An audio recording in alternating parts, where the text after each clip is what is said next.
Yesterday, the news came in that Tennessee Titans defensive back Buster Skrine has announced his retirement.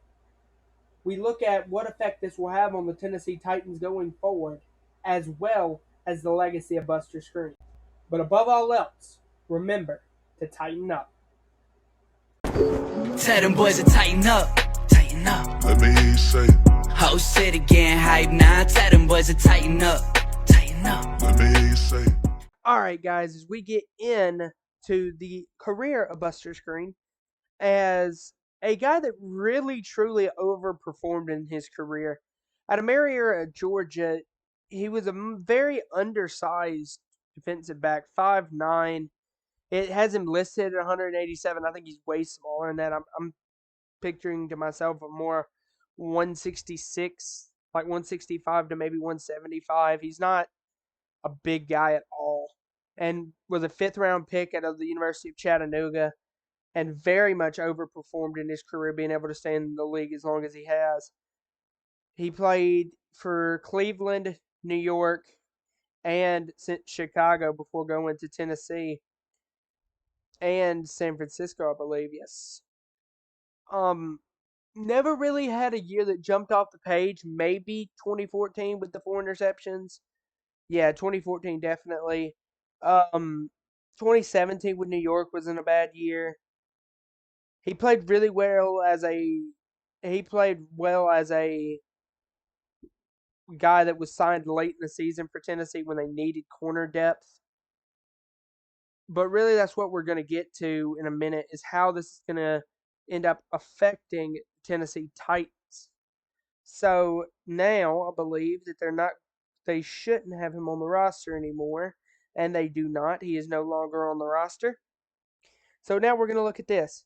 So you have Christian Fulton, you draft Roger McCreary, you have Elijah Molden, you have Caleb Farley. That's all fine and good. You have a guy that I actually think plays really well, in my opinion, as to where he was drafted at.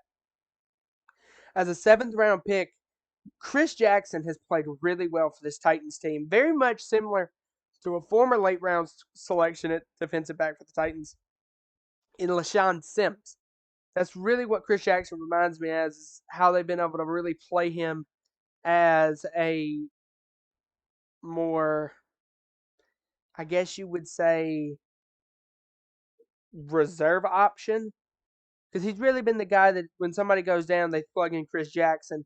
And he hasn't been really the type of guy to give up big plays. He has, on occasion, gave up the odd PI call. But besides that, he's been a really good defensive back for the squad. Now, when we get into guys that could jump and make a effect, I'm very happy to have Caleb Farley, Roger McCreary, Christian Fulton, Elijah Molden, and then Chris Jackson. Then you have a guy who I like a lot that could play safety in Theo. I like Theo a lot. He could probably play that migration role between safety and nickel corner. But overall, I'm okay with where the defensive secondary is.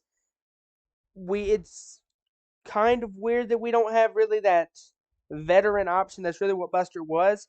That's why I really think it's key for us to keep Greg Maben. Maben, from what I've heard, is a good locker room guy for the Titans. So that's hopefully what we end up doing. But overall, I don't think this retirement's going to end up hurting the Titans too much.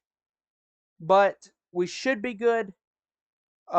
Big ups, Buster Skrine, on an amazing career as a guy that was very much overlooked in college, who went to the league and played 12 years. I believe 12 years. Incredible career. Big ups on a good career, man. Also, guys, if you've been wondering why you haven't been getting as much content from me lately, that's because recently I tested positive for COVID-19. So today I felt good enough to come on and make a video for you guys. I don't know if tomorrow I'm going to feel any better or not. So don't expect a video. I love you guys, so if I'm up to it, I'm going to get on and make a video for you guys.